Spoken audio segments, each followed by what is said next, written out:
दोस्तों, आप सभी लोगों का हमारे इस YouTube चैनल पर स्वागत है। आज के इस वीडियो में हम आप लोगों के लिए जनरल मैनेजमेंट के ग्रुप 2 सब ग्रुप 4 का जो एग्ज़ाम हुआ था 11 जनवरी 2017 को, उसके ऑब्जेक्टिव प्रश्न लेकर आए हैं। यह दोस्तों 13 नंबर का पेपर है। इसके पहले हमने 12 प्रीवियस ईयर्स क्वेश्चन पेपर अपने यूट्यूब चैनल पर अपलोड कर दिए हैं और मैनेजमेंट सब्जेक्ट के प्रत्येक चैप्टर के ऑब्जेक्टिव प्रश्न भी अपलोड कर दिए हैं। अगर आपने हमारे यह सभी वीडियो देख लिए तो आपके 25 में से 25 नंबर आएंगे मैनेजमेंट सब्जेक्ट में। पहला ऑब्जेक्टिव प्रश्न इस प्रकार पूछा गया, एक प्रबंधक के लिए निम्नलिखित में से कौन सा कौशल सबसे महत्वपूर्ण होता है जो लोगों को उसके नेतृत्व में बेहतरीन प्रदर्शन करने में सहायक होता है। इसका जो ए ऑप्शन है मानव कौशल, बिल्कुल सही है। इसके बाद दूसरा, एक प्रबंधक में मौजूदा कौन सा कौशल कर्मचारियों को प्रेरित करने के लिए सक्षम है? ए ऑप्शन तकनीकी, बी विपणन, सी अंतर्वैयक्तिक, डी विक्रय। इसका जो सी ऑप्शन है बिल्कुल सही है। इसके बाद तीसरा, निम्न में से कौन क्रमबद्ध जोखिम की श्रेणी में नहीं आता है? क्रमबद्ध जोखिम की श्रेणी में वित्तीय जोखिम को नहीं रखा गया है, इसलिए डी ऑप्शन सही है। इसके बाद चौथा, निम्नलिखित में से किसे धन का उपयोग के रूप में माना जा सकता है? इसका जो डी ऑप्शन है नकदी में वृद्धि को धन के उपयोग के रूप में माना जा सकता है। इसका डी ऑप्शन बिल्कुल सही है। इसके बाद पांचवा, निम्न में से कौन शीर्ष प्रबंधन और कर्मचारियों के बीच श्रृंखला के रूप में कार्य करती है? मानव संसाधन प्रबंधन शीर्ष प्रबंधन और कर्मचारियों के बीच श्रृंखला के रूप में कार्य करती है। इसका ए ऑप्शन सही होगा। इसके बाद छठवां, निम्न में विभागीयता की कौन सी विधि शीर्ष पर कड़े नियंत्रण की सुविधा प्रदान करती है? इसका जो सी ऑप्शन है उद्यम प्रक्रिया द्वारा, बिल्कुल सही है। इसके बाद सातवां, निम्न में से कौन सा एक अमूर्त स्रोत है? दोस्तों, अमूर्त वस्तुएं वे वस्तुएं होती हैं जिन्हें हम देख नहीं सकते, इसलिए इसका ए ऑप्शन सही होगा, प्रौद्योगिकी। इसके बाद आठवां, वह सीमा जिसमें व्यक्ति कार्य करने हेतु प्रतिबद्ध है और अपनी गतिविधियों में अंतर्ग्रस्त है उसे कार्य नैतिकता संदर्भित करती है, इसलिए इसका बी ऑप्शन सही है, कार्य नैतिकता। इसके बाद नौवां, पब्लिक लिमिटेड कंपनियों में सम्मिलित होती है। इसका जो ए ऑप्शन है सूचीगत कंपनियां, बिल्कुल सही है।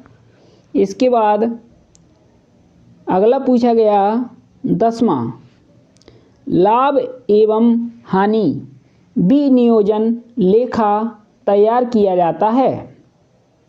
जब लाभ का अंश धारित होता है। इसलिए सी ऑप्शन बिल्कुल सही है। इसके बाद 11वां, एक संगठन के पदानुक्रम के सबसे नीचे कर्मचारियों को सामान्यतः ... सौंपे जाते हैं। इसका जो ए ऑप्शन है पुनरावर्ती कार्य और नेमी कार्य सौंपे जाते हैं। ए ऑप्शन सही होगा। इसके बाद 12वां, प्रत्येक वर्ष मूल्यह्रास ... पर लगाया जाता है। प्रत्येक वर्ष है जो मूल्यह्रास स्थायी परिसंपत्तियों पर ही लगाया जाता है। इसलिए इसका जो सी ऑप्शन है बिल्कुल सही होगा। इसके बाद 13वां, सभी खरीदारों के लिए एक उत्पाद के बेहतर उत्पादन, व्यापक वितरण और व्यापक प्रोत्साहन में संलग्न विक्रेता के पद्धति को कहा जाता है। इसे हम बृहत विपणन कहते हैं। इसलिए इसका ए ऑप्शन सही है। इसके बाद 14, पूंजी आय व्यय में इसमें से कौन पूंजी के रूप में प्रयुक्त होता है। ये ऑप्शन है व्यक्ति के स्वामित्व वाले मकान, बी ग्राहक के स्वामित्व वाला धन, सी पूंजी अवस्था के रूप में धन। इसका जो सी ऑप्शन है बिल्कुल सही होगा। दोस्तों, आपको प्रश्न को पढ़ने से इसका आंसर पता चल गया होगा, क्योंकि पूंजी शब्द यहाँ पर आया है, इसलिए पूंजी अवस्था के रूप में धन, सी ऑप्शन बिल्कुल सही होगा।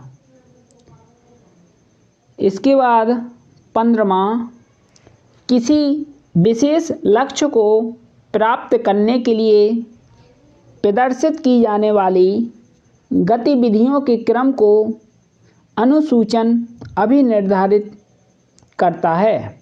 इसलिए इसका बी ऑप्शन सही है। इसके बाद 16, माल, सेवा या विचार जो कि ग्राहकों को संतुष्ट करने के लिए बहुत सारे मूर्त और अमूर्त गुणों को प्रदान करता है। इसे ... के नाम से जाना जाता है। इसे हम उत्पाद के नाम से जानते हैं। इसलिए इसका ए ऑप्शन सही है, उत्पाद। इसके बाद 17, ... खातों का एक सेट है। खाता बही खातों का एक सेट होता है। इसलिए ए ऑप्शन सही होगा। इसके बाद 18, हम कह सकते हैं कि व्यवसाय में लाभ होता है जब आय व्यय से अधिक हो। इसलिए बी ऑप्शन सही है। इसके बाद 19 नंबर का पूछा गया, चयन करें कि इनमें से कौन अभिवृद्धि के स्रोत है।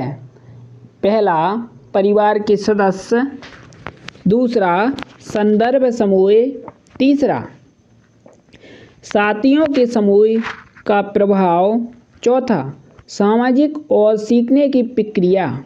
यह चारों है। इसलिए इसका डी ऑप्शन सही है। 1, 2, 3 और 4। इसके बाद 19, निम्न में से कौन सा संक्षिप्त CRS नाम को दर्शाता है। इसका जो ए ऑप्शन है नैगमिक सामाजिक उत्तरदायित्व, बिल्कुल सही होगा, ए ऑप्शन। इसके बाद अगला पूछा गया 21, इनमें से किस बहुव्यक्ति मूल्यांकन विधियों में मूल्यांकनकर्ता को कुछ समग्र कसौटी पर उच्चतम रूप से सबसे कम तक कर्मचारियों को मूल्यांकन करने के लिए कहा जाता है। इसे हम श्रेणीकरण प्रणाली कहते हैं, इसलिए इसका बी ऑप्शन सही है।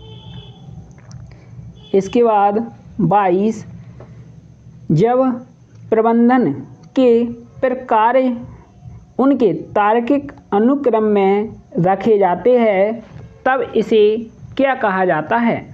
तब इसे प्रबंधन प्रक्रिया कहा जाता है, इसलिए इसका सी ऑप्शन सही है। इसके बाद 23, डॉट डॉट के लिए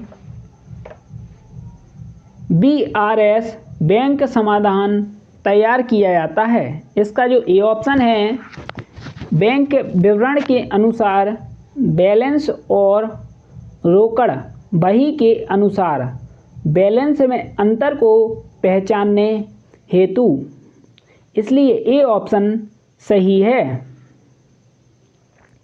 इसके बाद 24, इनमें से अनुकार तकनीक के कौन से प्रकारों में से एक प्रकार में कंप्यूटर में कार्य का आयाम प्रोग्राम किया जाता है? इसका जो बी ऑप्शन है, कंप्यूटर मॉडलिंग, बिल्कुल सही होगा। इसके बाद 25 नंबर का पूछा गया, एक प्रबंधक सहयोगात्मक प्रक्रिया के माध्यम से लक्ष्यों को निर्धारित करता है। अधीनस्थ कर्मचारी या निष्पादन किस हद तक लक्ष्यों को पूरा कर रहा है, यह मूल्यांकन और निष्पादन को पुरस्कृत करने में एक महत्वपूर्ण पैरामीटर है। निम्नलिखित में से किस नियम से बात स्पष्ट होती है? दोस्तों, यहाँ पर बात स्पष्ट होती है उद्देश्य आधारित प्रबंधन से, इसलिए डी ऑप्शन बिल्कुल सही होगा। दोस्तों, यही 25 ऑब्जेक्टिव प्रश्न ग्रुप 2 सब ग्रुप 4 के एग्ज़ाम में पूछे गए थे।